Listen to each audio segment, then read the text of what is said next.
ପଖାଳ କଂସା ଉତ୍କଳିଆ ପରମ୍ପରାର ପୌରୁଷ ଧନୀ ହେଉ କିମ୍ବା ମୂଲିଆ ମୋ ରାଇଜର ଅମୃତ ଭୋଜନ ପଖାଳକୁ ଭଜା ଥାଳିଆ।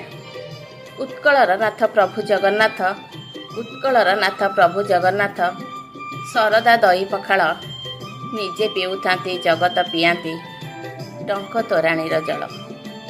ଗୃହିଣୀ ପରସା ବାସି ପଖାଳକୁ ବଢ଼ି ଚୁରା ମାଛ ଭଜା କଷି ଆମ୍ବ ନସା ତୋରାଣୀର କଂସା ବାଇଗଣ ଆଳୁ ସିଝା।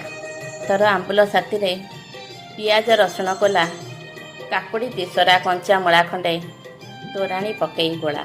ଚୁନି ଚୁନି କଟା ଭେଣ୍ଡି ଭଜା ସାଥେ ଶୁଖୁଆ ପୋଡ଼ାର ବାସ୍ନା ଦହି ପଖାଳକୁ ଫୁଟା ପର୍ଜଣା ଲାଳାୟିତ ହୁଏ ରତ୍ନା। ବାଡ଼ି ଲେଉଟିଆ ଶାଗର ଖରଡ଼ା କୋକଲି ତାମ୍ପଡ଼ା ଭଜା ବାସି ପଖାଳକୁ ଲେମ୍ବୁ ଲୁଣ ଲଙ୍କା ଭୋଜନ ପାଇଁକି ରଜା। ଝାଇଁ ଖରା ବରସାର ଧାରା ଷଡ଼ ଋତୁରେ ବଢ଼ିଆ ବାସି ପଖାଳରୁ ବେଲାଏ ଟୁଙ୍କିକି ତୃପ୍ତିରେ ଶୁଏ ଓଡ଼ିଆ। ବୁକୁରେ ପୁଞ୍ଜେ ଐଶ୍ୱର୍ଯ୍ୟଶାଳୀ ଦିନେ କି ଓଳିଏ ପଖାଳ ଗରିବର ବନ୍ଧୁ ପଖାଳ କଂସାଟା ଲୁଣ ପିଆଜରେ ଖେଳ।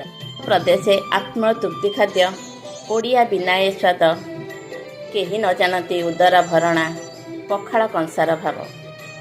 ଅମୃତ ମଣୋହି ମା ପରଶର ଉଡ଼ି ଯାଉଥିବ ହଂସା ସଂସାର ଯାକର ବ୍ୟଞ୍ଜନଠୁ ଭିନ୍ନ ମୋ ଓଡ଼ିଆ ପଖାଳ କଂସା।